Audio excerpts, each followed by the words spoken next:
আপনারা জানেন পৃথিবীতে one of the highest non performing loan বা খেলাপি ঋণ হচ্ছে বাংলাদেশে, এবং এটা দিন দিন বেড়েই চলেছে। এটা 30% উপরে চলে গেছে। অনেকগুলো ব্যাংক সিক হয়ে গেছে, যে কোনো সময় ব্যাংকরাপ্ট হয়ে যেতে পারে। তার এগলিস্টে আরেকটা গুরুত্বপূর্ণ তথ্য হচ্ছে পৃথিবীতে সবচেয়ে কঠিন লোন রিকভারি আইন হচ্ছে বাংলাদেশে।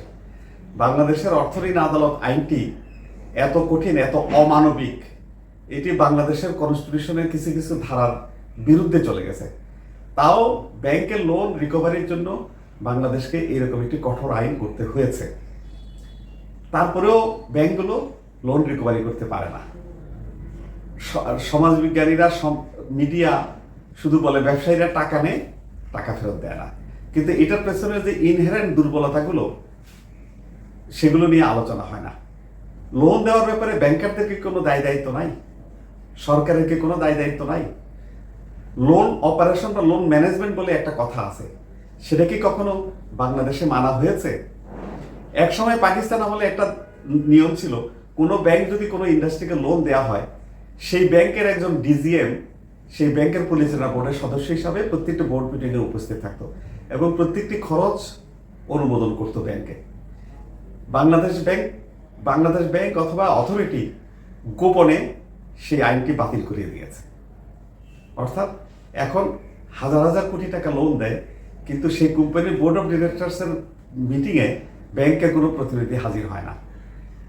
আমি জানতে চাই, পাকিস্তানের এই সুন্দর আইনটিকে, নিয়মটিকে কে গোপনে বাতিল করে দিল এবং ঋণ খেলাপি হওয়ার জন্য সুযোগ করে দিল?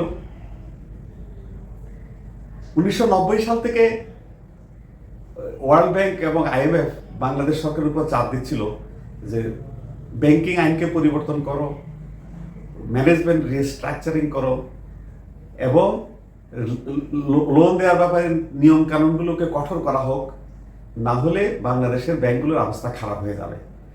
তখন IMF আরেকটি কথা বলেছিল যে তোমরা অ্যাসেট ম্যানেজমেন্ট কোম্পানি করো, অ্যাসেট ম্যানেজমেন্ট কোম্পানি করে খেলাপি ঋণের এই অ্যাসেটগুলোকে ওই অ্যাসেট ম্যানেজমেন্ট কোম্পানিতে ট্রান্সফার করো এবং ব্যাংকগুলোকে ক্লিন করে আবার ব্যবসায় ইনভলভ হওয়ার জন্য, ব্যবসা পরিচালনা করার জন্য, ব্যাংকিং ব্যবসা পরিচালনা করার জন্য। কিন্তু বাংলাদেশের পলিসি মেকাররা এবং বাংলাদেশ ব্যাংক ওয়ার্ল্ড ব্যাংকের এই প্রস্তাবকে সরাসরি নাকচ করে দিয়ে বলেছে, আমরা আমাদের খেলাপি ঋণ রিকভারির যে আইন আছে ওইটা দিয়েই আমরা সব সমস্যার সমাধান করে ফেলবো। আপনারা কি সব লোন রিকভারি করতে পেরেছেন? আপনারা কি ব্যাংকটাকে ঠিকমতো ম্যানেজমেন্ট করতে পেরেছেন? পারেননি। কদিন আগেও IMF বাংলাদেশকে 3টি শর্ত দিল। একটি হচ্ছে একটি অ্যাসেট ম্যানেজমেন্ট কোম্পানি করতে হবে, একটি ডিপোজিট ইন্স্যুরেন্স আইন করতে হবে এবং একটি ব্যাংক রেজলিউশন আইন করতে হবে। বাংলাদেশ সরকার ব্যাংক রেজলিউশন অর্ডিন্যান্স এবং ডিপোজিট ইন্স্যুরেন্স অর্ডিন্যান্স দুইটা ড্রাফট করেছে, ওই দুটো ফাইনাল পর্যায়ে আছে। কিন্তু অ্যাসেট ম্যানেজমেন্ট কোম্পানির যে আইনটি, অর্ডিন্যান্সটি, সেটি করার ব্যাপারে কোনো চেষ্টাই করা হচ্ছে না। মাঝে মধ্যে IMF-কে খুশি করার জন্য বলে আমরা এটা ড্রাফট করছি, ড্রাফট পর্যায়ে আছে। সেই ড্রাফটটি কোথায় আছে কেউ জানে না। বাংলাদেশে এখন যে পরিমাণ নন পারফর্মিং অ্যাসেট আছে, এগুলো থেকে যদি ব্যাংকিং সিস্টেম থেকে বের করে নিয়ে অ্যাসেট ম্যানেজমেন্ট কোম্পানির হাতে না দেয়া হয়, তাহলে ব্যাংকগুলোকে স্বাভাবিকভাবে পরিচালনা করানো যাবে না। কিন্তু বাংলাদেশের পলিসি মেকাররা কোনোভাবে অ্যাসেট ম্যানেজমেন্ট কোম্পানি করতে রাজি নন। এখন এর পেছনে যুক্তিটা কি? অনেক ভেবেছি যে ব্যাংকের লাভটা কি। একটি অসুস্থ ব্যাংকের নন পারফর্মিং লোনগুলোকে আলাদা করে ফেললে, জিরো লায়াবিলিটি যদি থাকে, তাহলে ব্যাংকগুলো সুস্থ থাকবে। তো এই ভালো পরামর্শটা কেন ব্যাংকগুলো নিতে চায় না, পলিসি মেকাররা নিতে চায় না? এই নন পারফর্মিং লোনগুলোকে নাড়াচাড়া করলে ওনাদের কি কোনো ব্যক্তিগত লাভ আছে? এটাতে কি দেশের কোনো লাভ আছে? আমি এই ব্যাপারে কিছুটা তদন্ত করেছি। একটি কোর্টে যখন ঋণ খেলাপিদের বিরুদ্ধে মামলা থাকে, সেদিন ব্যাংকারদের জন্য একটা উৎসবের দিন। তারা মহা উৎসাহে খুশি মনে কোর্টে যেয়ে হাজির হন, আবার আসেন এবং কিছু কিছু অফিসারকে দায়িত্ব দেওয়া হয়েছে, তারা শুধু এই কাজটি করেন, কোর্টে যান, আসেন। এবং এই মামলা পরিচালনার ভিতরে আনন্দটা কোথায়? এই ব্যাপারে একটি গবেষণা হতে পারে, এই ব্যাপারে তদন্ত হতে পারে, দুর্নীতি দমন কমিশন এই ব্যাপারে তদন্ত করতে পারে যে কি সুবিধাটা আছে। আর তাছাড়া আরেকটা জিনিস আপনি শুনবেন যে আমরা তো লোন রিকভারি করতে পারি না, ব্যাংকাররা বড়রা শুধু হাইকোর্টে যেয়ে একটা ইনজাংশন নিয়ে চলে আসে। এই যে বলে হাইকোর্টে যে ইনজাংশন নিয়ে চলে আসে, এটা কি ব্যাংকার এবং তাদের সুরুদরা আদালত অবমাননা করে না? হাইকোর্টে গেলেই কি তারা একটা ইনজাংশন দিয়ে দেয়, স্টে অর্ডার দিয়ে দেয়?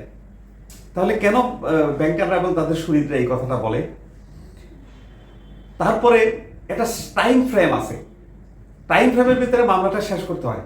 তো তাহলে কেন বলে যে বছর পর বছর এই মামলাগুলো চলতে থাকে? দুর্বলতা কোথায়? অথবা হাইকোর্ট যখন স্টে অর্ডার দেয়, হাইকোর্ট কি একটা হাওয়ার উপরে স্টে অর্ডার দেয়? নিশ্চয়ই মামলার কোনো দুর্বলতা আছে।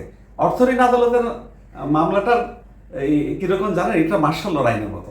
আমি কোনো কোনো কোর্টকে অবজ্ঞা করার জন্য বলছি না, শ্রদ্ধা রেখেই বলছি। মার্শাল ল কোর্টের বিচার নাকি এভাবে হয় মিলিটারি লয়ে।